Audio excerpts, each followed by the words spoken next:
this city, you got to pay your bills. This city's expensive.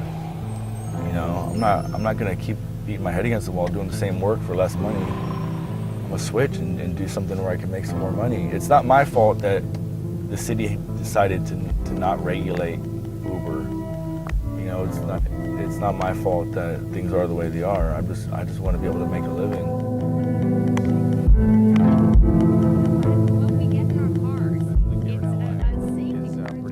Yeah, but now there is a new cheaper way to get from point A to point B. A new smartphone app called Lyft connects people who want a taxi ride with people who have a car and some free time. They do it well, and they do it for a good price. It's starting to piss me off. The city says the whole thing may be illegal. They're operating as taxis without the regulations that taxis are required to undergo. Here you regulate half the industry and you don't regulate the other industry? Pink Mustache has nothing. Humans have always struggled to get from one place to another. In the past century, car services like taxis and limos have been federally subsidized for the public. More recently, transportation network companies, or TNCs, have gained popularity with apps that connect drivers to passengers. In order to separate themselves from the taxi industry, TNCs call their service ride-sharing.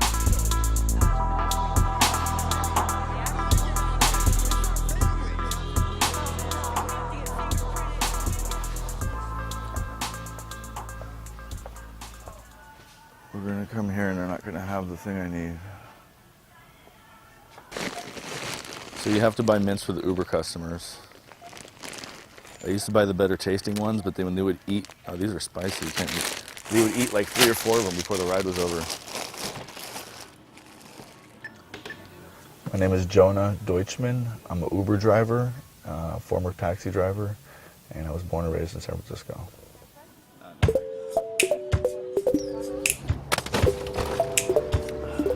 I've been in the transportation industry for about 7 years, 5 years as a cab driver, and almost 2 years as an Uber driver. You can make more money for Uber.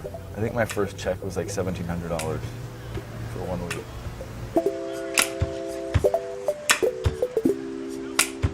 I think Uber's great. I mean, the other thing with Uber as well is that every time I order one, no matter the time, I get it.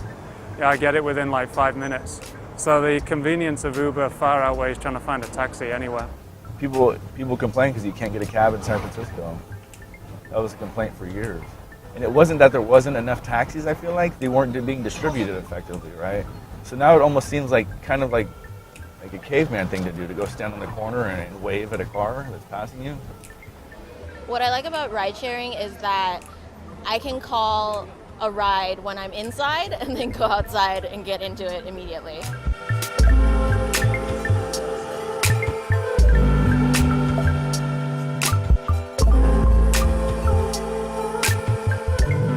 Good experiences. It's way better than taxi cabs. Just easy to find, easy to get. If there's not a law saying it's illegal, in America it's legal, right? If there's not a law saying, you know, you can't do this, then you can. And Uber took advantage of that.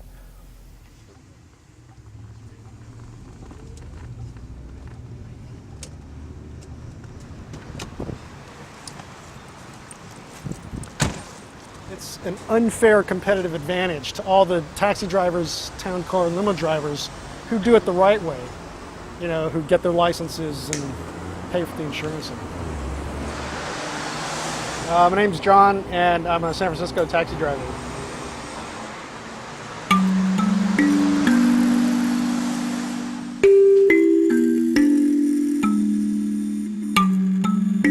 I've been driving for Yellow Cab for about 9 years. It's got its ups and downs and its pros and cons. Overall, I'd say that I like driving a cab. Up until more lately, the reason why these apps are successful is because you do it and then you don't tell your insurance company that you're doing it. Like I was going to check out Uber X, and then I called my insurance company and they said that they wouldn't cover my car if I'm doing it for Uber X. So I think it's a fairly well-known anecdote that the people who do Lyft and Sidecar, they don't tell their insurance companies that they're doing it. Now, I don't know to what degree of insurance fraud that is, but I've heard that that's insurance fraud. I actually assume, and I might be completely wrong, that Uber has correct insurance if there's, or similar insurance to taxis. There's so many things I don't know about this world that should bother me, that's just another thing that I don't really know about and hasn't bothered me yet. So they found a legal loophole in the law, and they called it ride sharing, because in California law, there's an exemption in the vehicle code. If you're carpooling, or in the law it's called ride sharing, then you don't have to have these licenses, and you don't have to have commercial insurance or anything like that. And so that's how I believe, and a lot of people believe, they came up with the idea that they're ride sharing. It angers me more than it worries me, because it's just such disregard for other people. It just comes off as too much opportunism, you know. In San Francisco, every taxi must display a medallion to certify its legality. The California Public Utilities Commission also issues TCP numbers to limos and other ground transportation businesses. Rideshare companies do not require either. This is what makes the taxi legal. It is worth, right now, I believe, $250,000. So here's what $250,000 looks like, and that is what you have to own your own taxi. I have no concern, anger, animosity whatsoever towards the drivers that have switched over to UberX, but they did bother to get a TCP license from the state, and they are carrying the limousine commercial insurance. It's the people who are bypassing those laws, those regulations. That's what really upsets me. I mean, truthfully, I don't think you should be driving around picking people up for profit if you don't have commercial insurance. I just don't see how that's legal. The rideshare company Uber says it has deactivated the account of a man now facing charges in the death of a young girl. That driver, 57-year-old Syed Musafar of Union City, is now charged with vehicular manslaughter and gross negligence. People are dying. A little girl died. People are being injured while they are fiddling, and their rules do not protect the public. This is unconscionable, unconscionable. What can the city do? The city can do an awful lot. Barry Korngold, I'm president of the San Francisco Cab Drivers Association.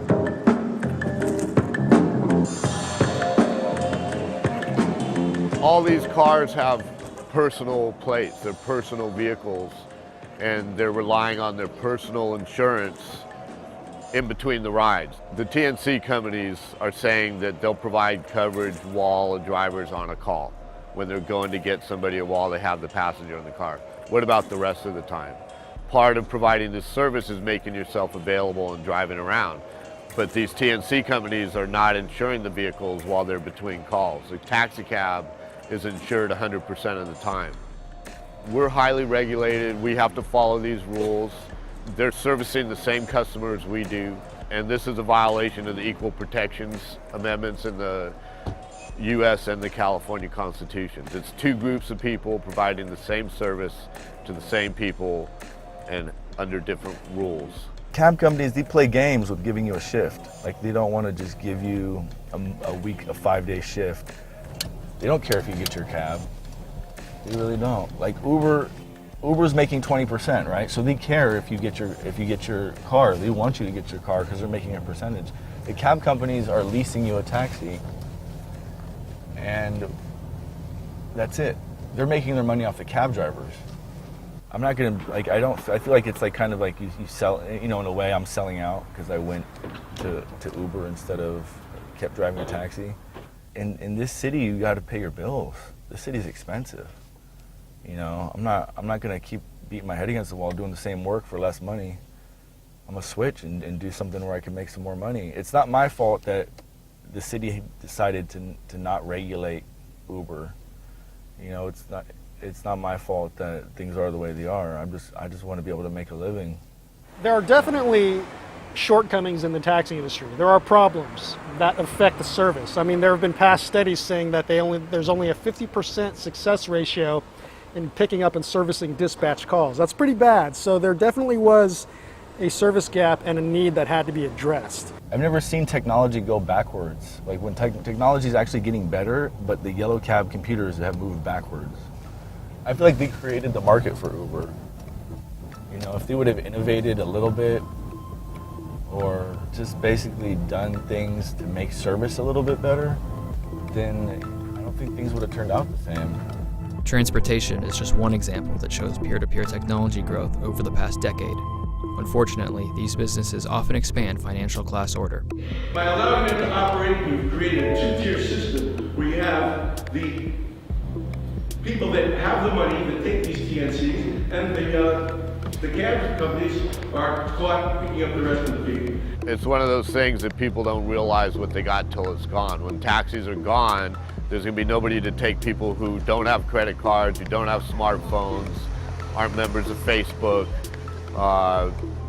the elderly, the disabled. The TNCs don't serve any of these people.